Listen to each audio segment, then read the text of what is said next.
presidensial threshold ini kan salah satu pintu gerbangnya bisa jadi amandemen undang-undang. Karena sudah jadi undang-undang Pilpres kan.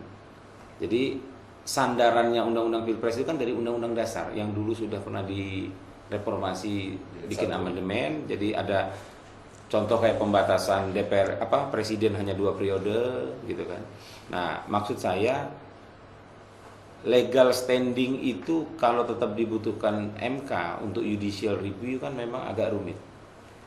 Agak rumit. Jadi saya berpikirnya bahwa dengan kajian akademik yang dibikin DPD RI, anggaplah kajian akademik DPD RI itu sudah jadi matang gitu, tapi mungkin masih terganjal juga dengan quorumnya itu, Kak Bas.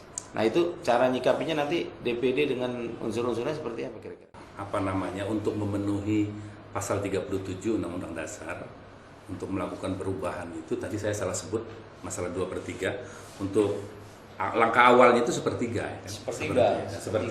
Sepertiga yang harus menandatangani secara basah dari jumlah anggota dari seluruh jumlah anggota MPR. Jumlah anggota MPR itu 711 anggota MPR.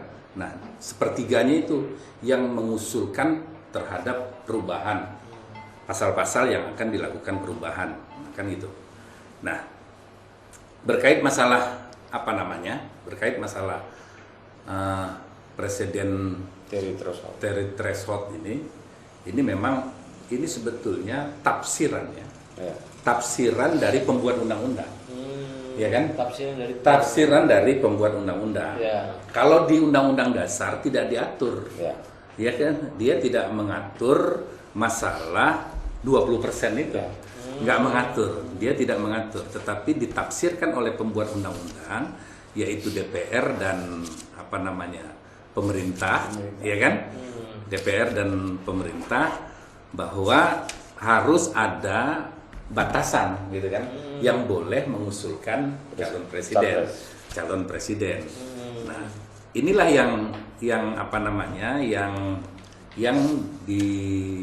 dikeluhkan oleh masyarakat sipil ya, yang sudah melakukan gugatan ke Mahkamah Konstitusi gitu. Nah, kita sebagai kapasitas sebagai anggota MPR, ya kan, yang kita lakukan adalah untuk memperbaiki hulunya seperti saya bilang tadi, amandemen undang-undangnya. Karena kalau kita mau merubah PT 20% itu kan kewenangannya DPR, kembali lagi saya ulang ya, itu kewenangannya DPR atau diuji di Mahkamah Konstitusi. Tetapi sudah 4 kali diuji ternyata gagal kan gitu kan. Nah, kita tinggal berharap apakah DPR akan melakukan review terhadap perbaikan terhadap undang-undang itu.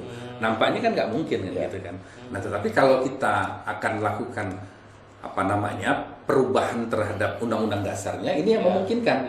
Ini yang memungkinkan gitu kan. Kalau kita mau lihat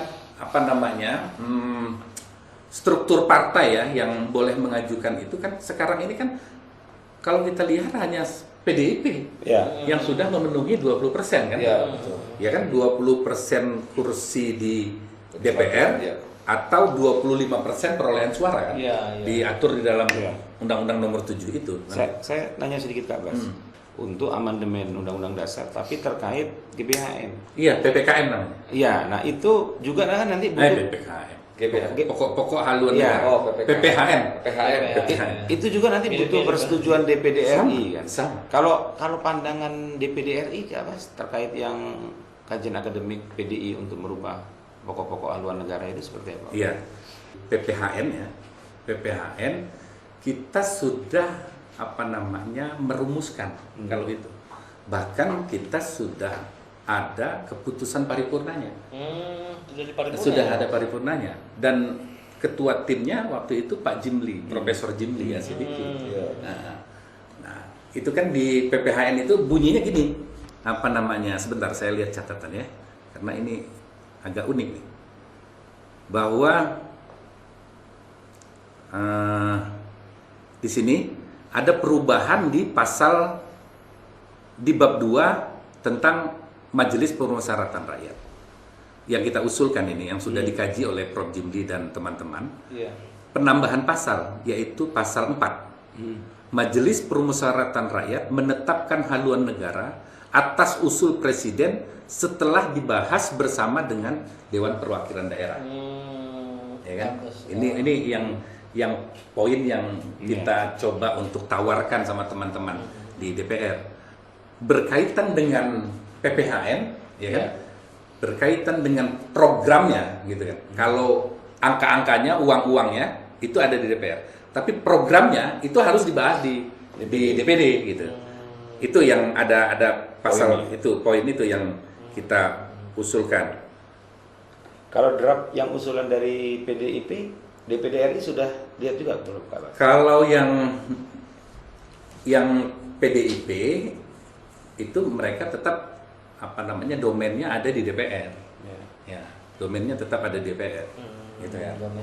Tetap ada di DPR. Nah, kita berpandangan DPR sudah padat sekali fungsinya, sudah banyak benar gitu kan. Jadi kita coba untuk PPHN itu kewenangannya ada di DPD.